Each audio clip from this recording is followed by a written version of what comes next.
그때는 그 말씀을 왜 하시나 궁금했었는데 또 시간이 지나니까 이게 좌표가 지키는 거였더군요. 그런데 사실은요, 예. 뭐 이런 건 좀 이해할 수 있었어요. 근데 제일 놀란 건, 네.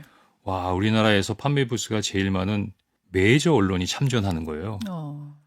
저는 그 언론에 대한 신뢰라는 부분을 기본적으로 갖고 있었기 때문에 언론이 기사를 이렇게 쓸 수 있나라는 부분이 굉장히 혼동스러웠습니다. 그러면서 야, 메이저 언론이 이렇게 참전하는 거는 이 판이 다른 거다라는 걸 느낄 수 있었고, 제일 큰 거는 제가 얘기하는 부분에 대해서 주변에서 상당히 다르게 얘기하면서 예. 저를 어떤 부분으로 이렇게 몰아간다는 느낌이 들 때, 예. 이제는 벌써 꽤 오랜 시간을 지내면서 인생을 살아왔지만 그 처음 경험해 봤던 것들인 것 같습니다. 막상 지내고 보니 시간 금방 지나간 것 같습니다. 지난 2월 14일이었던 것 같습니다. 예. 그때만 하더라도 왜곡된 여론의 문매를 맞을 때였는데 그때 사실은 무관에 아무것도 할 수 있는 거 없이 맨손으로 참 답답하게 생각하는 부분이었고, 어떤 분이 저한테 전화를 하셔서 홍 차장 그렇게 있으면 바보 되겠네 라고 말씀하시더라고요. 방송에는 한 번도, 방송국에도 한 번 안 왔던 사람이 방송국에 나와서 어떻게 보면 제가 할 수 있는 부분에서의 반론, 저희 입장을 얘기할 수 있는 기회를 주셨는데, 또 하나는 예. 저희 집에서 이렇게 엘리베이터를 타고 올라가는데 어떤 분이 이렇게 저를 보시더라고요. 그래서 약간 좀 머쓱해서 어깨를 좀 돌리고 있는데, 예. 홍 차장님 그러시더니 예. 엘리베이터에 먼저 내리시면서 오른손을 꼭 주시면서 응원합니다. 이렇게 말씀하시는데 깜짝 놀랐어요. 모르시는 분이라서. 그런데 이제 시간이 지나면서 그런 일이 종종 생기더군요. 예. 그래서 아마 예. 많은 분들이 지켜보고 계시구나. 그리고 전혀 모르는 분이고 처음 보는 분인데 이렇게 그 응원하고 격려해 준다는 게 그 당시로서는 굉장히 큰 힘이 됐던 것 같습니다. 지금 겪어온 시간들이 힘들지 않았다. 그렇게는 말씀드리기 좀 어려울 것 같고요.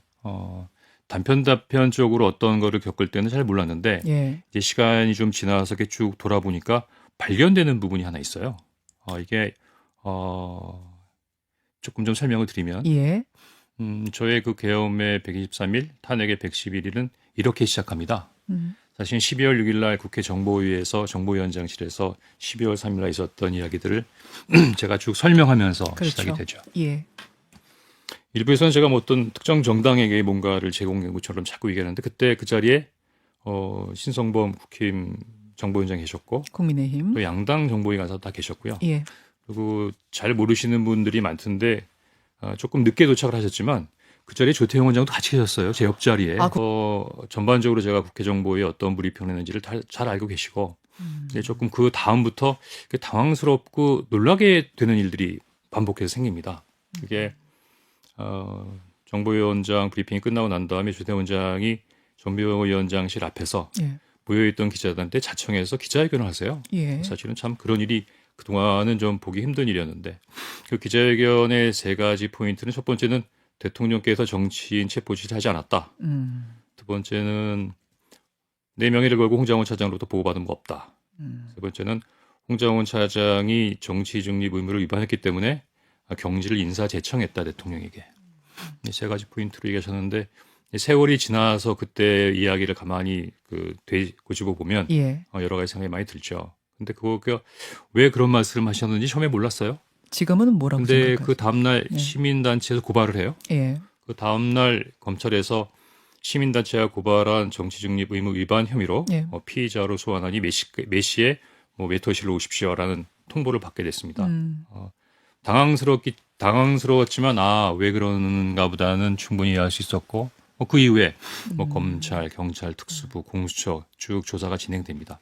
그다음에 이제 국회 조사특위도 나가고. 네. 그런데 실질적인 시작은 이제부터인 것 같아요. 헌재 증인으로 나갔는데 예. 대통령께서 이 내란과 계엄의 이 재판의 모든 것은 홍장원의 공작이다라고 말씀하시는데 그랬어요. 제 앞에서 말씀하셨거든요. 그렇죠. 다소 놀랐습니다. 보니까 술 마셨다라는 말씀보다는 덜 놀랐어요. 그런 얘기를 하시면 이 재판에 도움이 되나? 왜 저런 말씀을 하실까 하는 생각이 들어서. 근데 그때는 그 말씀을 왜 하시나 궁금했었는데 또 시간이 지나니까 이게 좌표가 지키는 거였더군요. 좌표 찍기. 예, 대통령께서는 이제 직무에서 직무정지가 된 상태지만 용산의 대통령실은 건재했고, 그다음에 국회에서도 대정부 질문 때 법무부 장관 대행에게 왜 홍장원 검찰에서 조사 안 하냐 또 국가정보원법을 위반하면서까지 CCTV를 공개하고 그걸 가지고 국회에서 홍 장관이 국민을 속였다라고 기자회견을 하죠. 또 더구나 그 국정원장께서도 헌재에 직접 출연하셔서 예. 참석하셔서 예. 막상 조사해 보니까 홍 장관 메모가 4종류더라. 예. 예. 그렇게 얘기하면 뭐 누가 그렇게 믿지 않을 사람이 있겠습니까? 하. 그런데 사실은요, 예. 뭐 이런 건 좀 이해할 수 있었어요. 근데 제일 놀란 건, 네. 와, 우리나라에서 판매 부수가 제일 많은 메이저 언론이 참전하는 거예요. 저는 그 언론에 대한 신뢰라는 부분을 기본적으로 갖고 있었기 때문에, 언론이 기사를 이렇게 쓸 수 있나라는 부분이 굉장히 혼동스러웠습니다. 그러면서, 야, 메이저 언론이 이렇게 참전하는 거는 이 판이 다른 거다라는 걸 느낄 수 있었고, 제가 평소에 자주 듣던 여론 주도층이라고 할 수 있는 유튜버들도 예. 근데 이 정도 되니까 뭐 예. 돈 좀 벌어보겠다는 유튜버나 아니면 소위 찌라시들이 예. 거의 배설물을 배출하는 수준이더라고요. 사실 확인 같은 거 뭐 전혀 없고 크로스 체크 없고. 그 중에 많은 부분이 국정원 아니면 모르는 내용들이 많아서